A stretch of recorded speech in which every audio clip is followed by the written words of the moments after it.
Hello and welcome to like a little mini broadcast session. I'm just doing the custom deliveries for this week.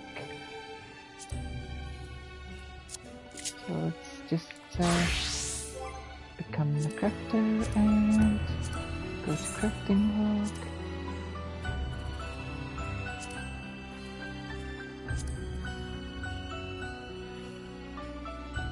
This apparatus has been guaranteed by science to entertain cats. Whether cats care to entertain the notion of said science, however, is another matter entirely.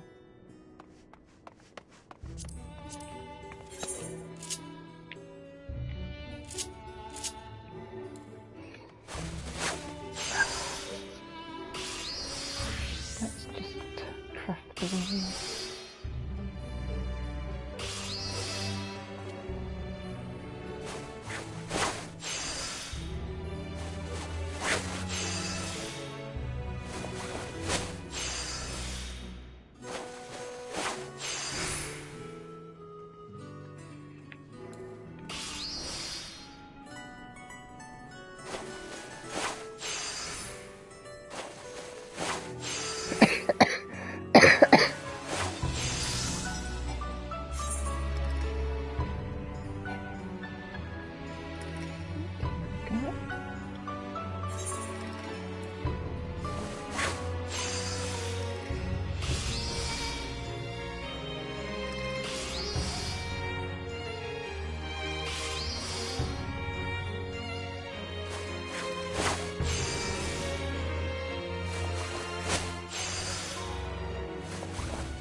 Do.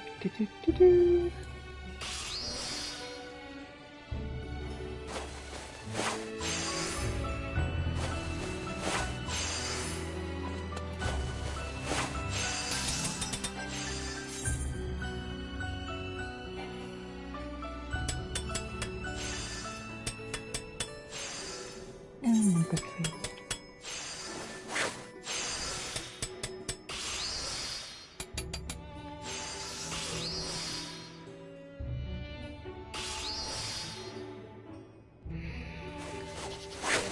Getting quite cold now.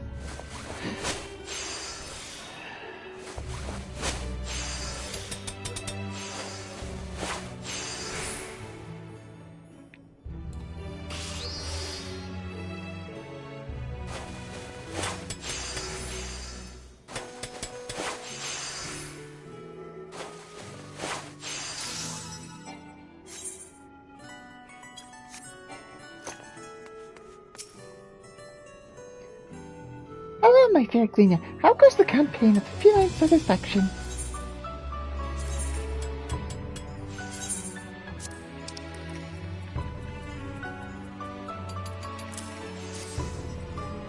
Treats and toys seem like promising candidates, but whether your devotion will be requited for long, or if at all, depends on the kitty in question.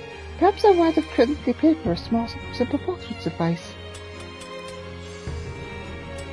Do you normally fling items of extraordinary value to whomsoever's in need? Because such behaviour may condition people to trail behind you like awestruck ducklings, myself included.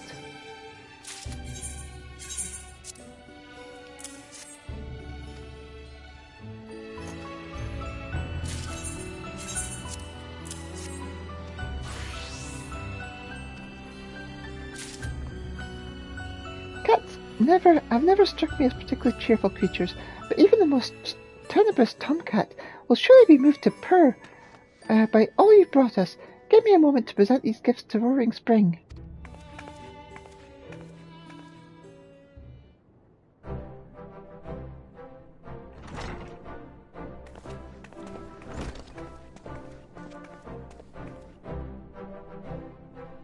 Our resident cat lover insisted that he address you personally, Elita. I wanted to thank you for your many thoughtful donations. Their quality is astounding. The lab cats have taken to them straight away. Just seeing the joy writ plain upon their furry little faces has lifted the spirits of the whole team. By the by, have you given any thought of what sort of research Roaring Spring and his crew of cat lovers might specialise in? It may defy expectations given what you've learned of them thus far, but any guesses?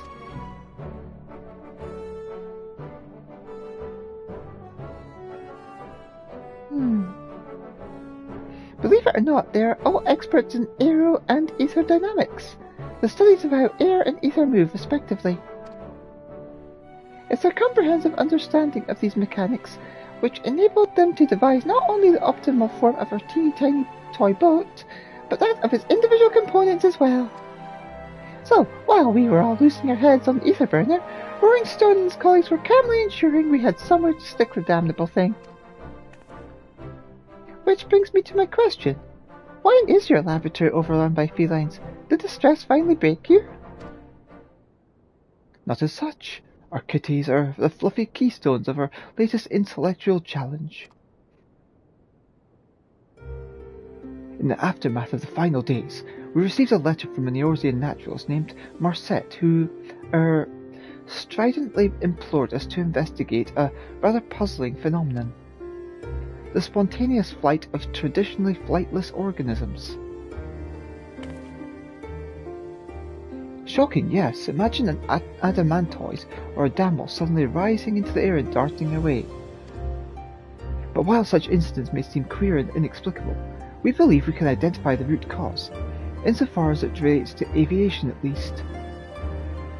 And once we know how these aerial feats were accomplished, we can assess which subjects may be manifesting latent abilities, and which ones may be outliers of one sort or another. For her part, Marcette seems convinced that there are no outliers, that every subject was possessed of ancestral levitational predisposition. But regardless of the outcome, our research may revolutionize our understanding of aviation. Indeed! Even with my limited expertise, I can see the potential. Naturally, our first step was to observe flight-gifted samples in captivity, and among those we collected we found it.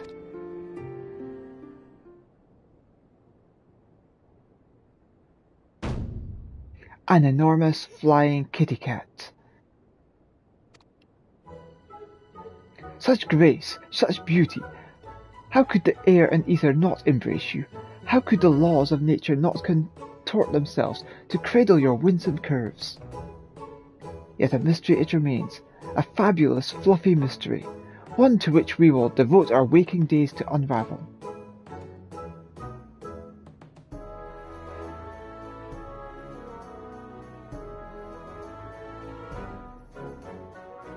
That's wonderful, Roaring Spring. I hope you find all fulfillment in both your pioneering research and your kitty's care.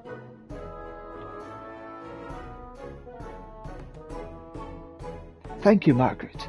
I know we shall. And thank you, my friend. We are fortunate to have been aided by such an accomplished gleaner. Yes, well, gleaner may have been the term I used to describe her for simplicity's sake, but truth be told, she isn't of the guild ship. This is Elita Draconia, one of the scions who went aboard the Ragnarok.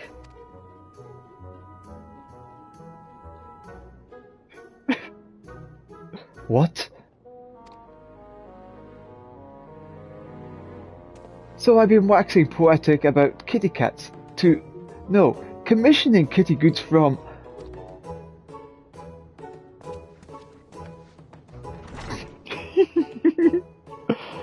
if you'll excuse me. Ah!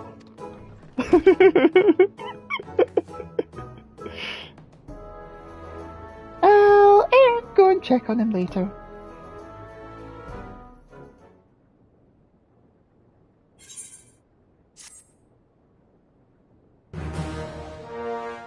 Margaret is delighted with your efforts. She now considers you a facilitator of feline felicity.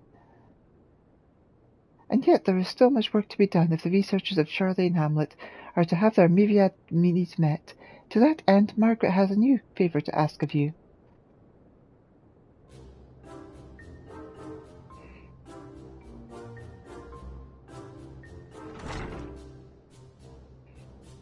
Oi, Hodge, I've come for my package. Where is it?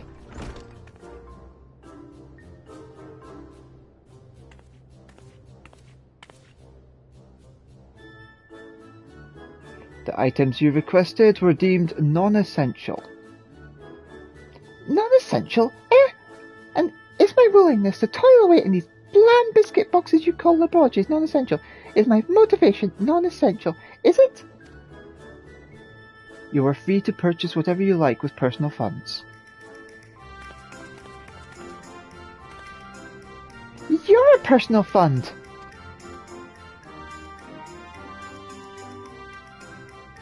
Good one.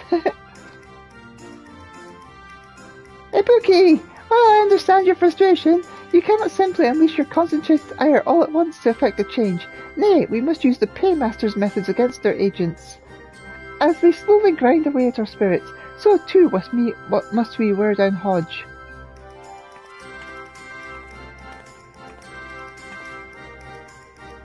I'll bear that in mind, Margaret. And how's your deadline looking? I'll deadline you if you ever lead with that again!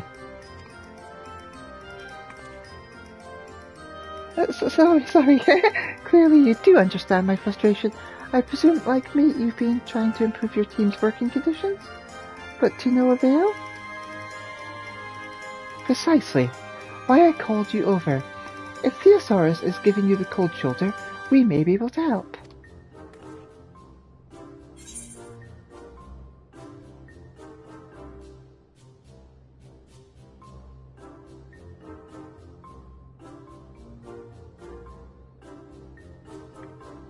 You don't think this is going to be another cat thing, do you?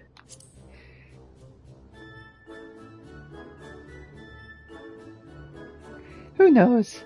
There's no end to delightful surprises here in Labyrinthios. You're in good hands, comrade. As an extension of our special offer, let us provide you with the conveniences Thesaurus won't. My exclusive gleaner is happy to procure anything your heart desires. You need but ask. I'm, not sure what's going on, but far be it from me to look a gift chocobo in the mouth. We would like monsters, fiends, feral beasts, void scent, primals, whatever you can provide. Miniatures, that is. Any size, style or shape, wood carvings, life-size cushions, soap sculptures, honestly anything. If you need specific examples, one of the Ironworks engineers is a war machina fanatic who crafts stunningly realistic replicas, or you might reference the more simplistic mammoths created by that infamous Gridanian goldsmith.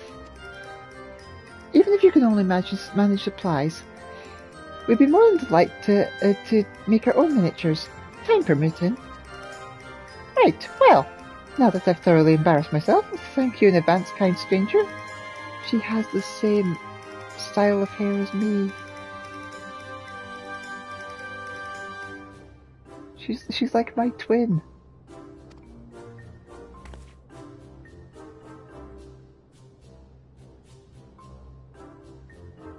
Ibuki was assigned to the Ragnarok project as well. Any guesses as to what her speciality is? Let me know when you've figured it out and when your first monstrous donation is ready for delivery.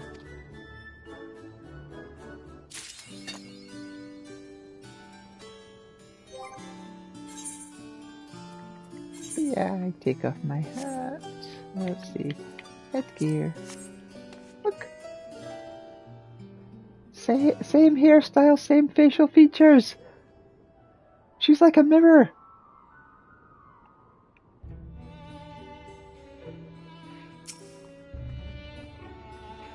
Oh good, you're back. I think Ibuki has grown restless. So let's surround her with darling monstrosities before she launches a second assault upon Hodge. Oh yeah, I need to craft them first, don't I? Yeah, what to do? Crafting log. A carefully handcrafted replication of a monstrous creature. The longer you stare at it, the longer it stares at you. A bag of limbs, eyes, torsos, heads, tails, horns and claws, mercifully bloodless and in the miniature.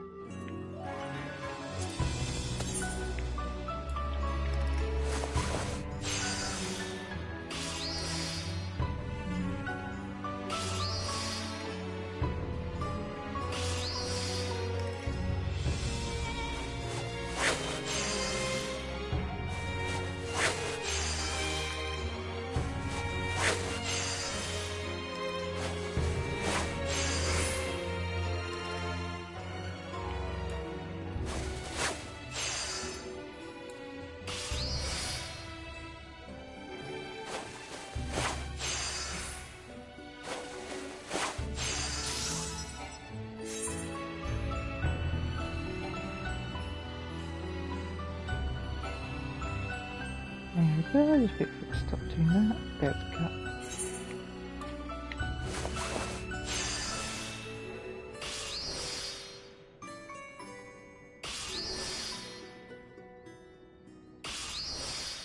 Hello, whoever's watching me.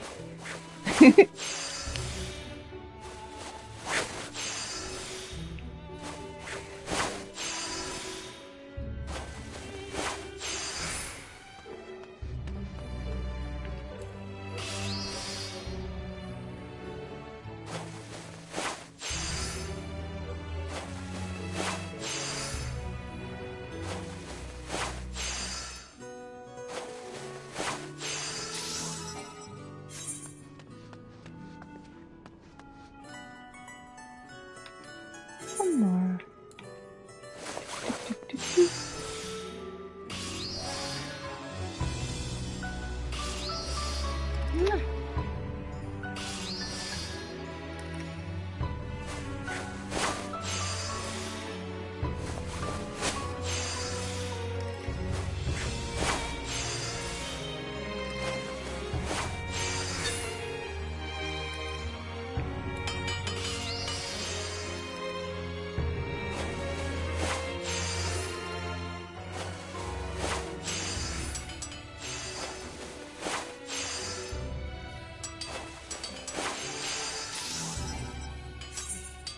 And they are crafted.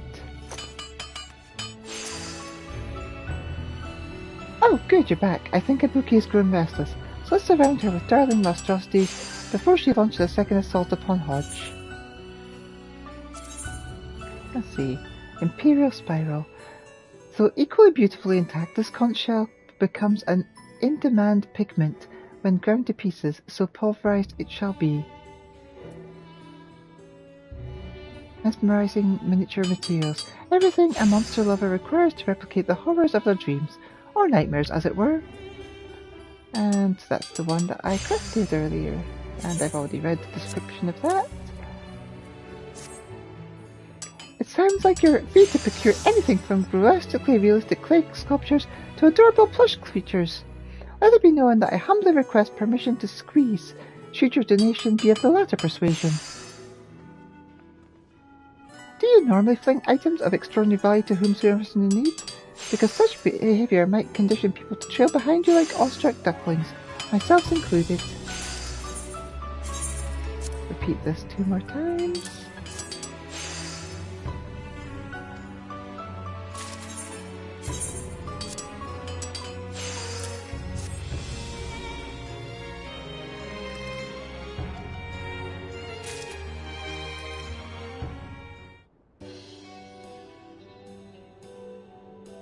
I respect your dedication, Elita, hand-delivering commissions on time and with a smile. Now that's service. Despite what others may whisper, and occasionally declare loudly within earshot, I too strive for punctuality. And were it not for the management stipulating such aggressive deadlines, I might well have time for a smile or two.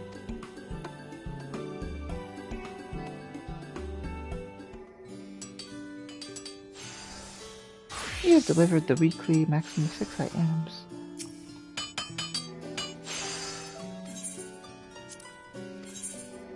Yeah, nothing else I can do here just now. So, there we go. That is it for my broadcast for now. Love you all. Take care. Bye-bye. Mwah!